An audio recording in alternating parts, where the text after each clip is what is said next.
اور انسان کا جو بنیادی مقصد اللہ کی عبادت ہے وہ اس طرف متوجہ رہ کر اپنی زندگی کو اپنے گزارے لائق کے حساب سے گزار سکتا ہے. ٹھیک ہے حضرت، آپ نے ایک ورڈ یوز کیا ڈپریشن. پہلے یہ ورڈ اتنا یوز نہیں ہوتا تھا، اب ہمارے معاشرے میں یہ ورڈ بہت زیادہ یوز کیا جانے لگا ہے کہ ڈپریشن یہ ہوتا کیا ہے، کہ انسان کیوں ایک دم اتنے زیادہ غم میں چلا جاتا ہے.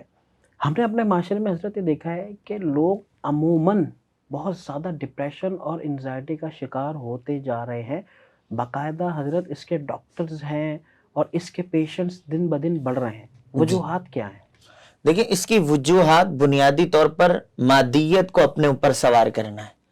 اگر دین کو اپنے اوپر سوار کر لیں تو کبھی ڈپریشن کا شکار نہ ہو. یہ خلاصہ ہے 2 لفظوں میں کہ ہر انسان آپ کو پریشان ڈپریشن والا وہی ملے گا کہ جو اپنے اوپر دنیاوی مال کو سوار کر کے بیٹھا ہوا ہے. دن رات اس کی سوچ یہی بڑھ رہی ہے کہ میرا کاروبار کیسے بڑھے گا، میرے پاس پیسہ زیادہ سے زیادہ کیسے آئے گا، اگر میرے پاس تھوڑا مال ہے تو زیادہ کیسے آئے گا، اور میں یہ کام کیسے کروں گا وہ کام. حالانکہ ایک انسان کی بنیادی زندگی کے حساب سے آپ خود دیکھیں گے کہ ضروریات پوری ہوتی ہوئی نظر آئیں گی، لیکن پھر بھی وہ دنیاوی لالچ اپنے دل اور دماغ میں اتنا سوار کر لیتا ہے کہ اس کی وہ آگے بے بس ہو جاتا ہے اور وہ پریشان ہوتا نظر آتا ہے. اگر یہی شخص اپنی زندگی میں میں کہتا ہوں دین کو لے آئے اور دینداروں سے اپنا تعلق رکھ دے تو ایسا شخص کبھی بھی پریشانی یا ڈپریشن کے شکار نہیں ہوگا. اور نہ ایسے شخص کو ڈاکٹر کے پاس جانے کی ضرورت ہے، نہ ایسے شخص کے علاج کروانے کی ضرورت ہے، بلکہ وہ اپنا علاج خود بخود ہی کر سکتا ہے. ٹھیک ہے حضرت، آخری سوال میں آپ سے کرتا ہوں، وہ یہ کہ ہم نے ایک طرف ہم بات کرتے ہیں کہ مساجد خالی ہو رہی ہیں، لیکن دوسری طرف ہم یہ بھی دیکھ رہے ہیں ہمارے معاشرے میں کہ نوجوان طبقہ اس وقت نوجوان طبقہ مسجد کا رخ بہت زیادہ کر رہا ہے. ٹھیک ہے، یہی نوجوان طبقہ ماشاءاللہ نماز کی طرف بھی ہے اور نماز سے جڑ بھی رہا ہے، لیکن جب ہم دوسری طرف دیکھتے ہیں تو وہ انٹرنیٹ پہ بہت زیادہ وقت گزار رہا ہے، فلمز بہت زیادہ دیکھ رہا ہے. موسیقی میں سمجھتا ہوں حضرت اتنی کامن ہو گئی ہے کہ اس کی کوئی انتہا نہیں ہے. نوجوانوں کو کیا پیغام دینا چاہیں گے کہ وہ اپنی زندگی کی جو سمت ہے اس کو مزید درست کر لیں؟ نوجوان اپنی زندگی میں سب سے پہلے اپنے لیے زندگی کے رخ کو متعین کریں کہ انہوں نے دنیا میں کرنا کیا ہے. اور میں یہ سمجھتا ہوں کہ اگر نوجوان، ہر تعلیم یافتہ، ہر انسان اگر یہ سوچے میں نے اپنے وجود سے اس دنیا میں رہتے ہوئے اور اس ملک پاکستان میں رہتے ہوئے میں نے دوسروں کو فائدہ کیا دینا ہے، وہ یہ نہ سوچے کہ میں نے دوسروں سے فائدہ لینا کیا ہے، وہ یہ سوچے کہ میں نے دوسروں کو فائدہ کیسے دینا ہے. تو اگر وہ اپنی زندگی کے رخ کو متعین کر لے تو اس کے لیے فارغ وقت ہی نہیں بچے گا. ایک کام.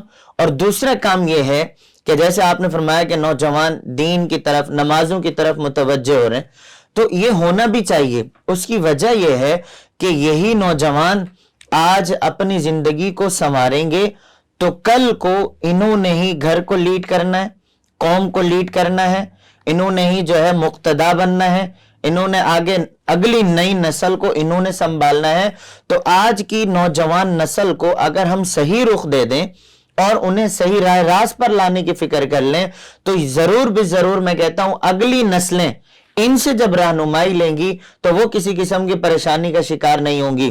باقی آپ نے کس بات کی سوشل میڈیا اور ان چیزوں کی بات آپ نے کہی، تو یہ میں یہ سمجھتا ہوں کہ لوگوں نے اس سوشل میڈیا کو اس حد تک سمجھ لیا ہے کہ ٹائم پاس، وقت نہیں گزر رہا، اور وہ اس سوشل میڈیا کی اس میں تباہ سے تباہ ہوتے جا رہے ہیں. اور خود ہم بیٹھے بیٹھے ہم اپنے وجود سے دوسرے ممالک والوں کو اسی سوشل میڈیا کے ذریعے سے فائدہ پہنچا رہے ہیں، اپنا نقصان کر رہے ہیں. بالکل ایسے ہی ہے، اپنا بھی نقصان، اپنے ملک کا بھی نقصان. باہر ملک کی ویب سائٹیں بیٹھ کر آپ استعمال کر رہے ہیں، باہر ملک کے جو ہے اپلیکیشنیں آپ استعمال کر رہے ہیں. تو آپ یوں محنت کریں کہ آپ دنیا میں اپنی اپلیکیشنیں بنائیں، آپ اس سوشل میڈیا سے فائدہ اٹھائیں، آپ اس کے ماہر بنیں، آپ اس کو سیکھیں.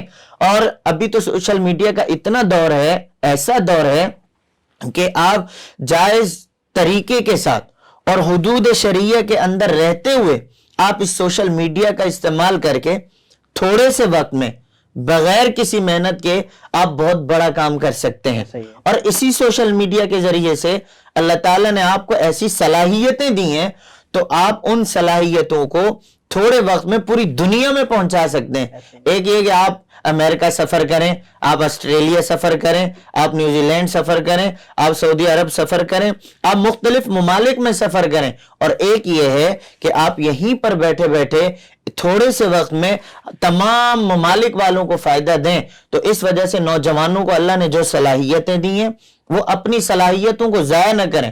اللہ نے انہیں جو وقت میسر کیا ہے وہ اس وقت کی قدر کریں.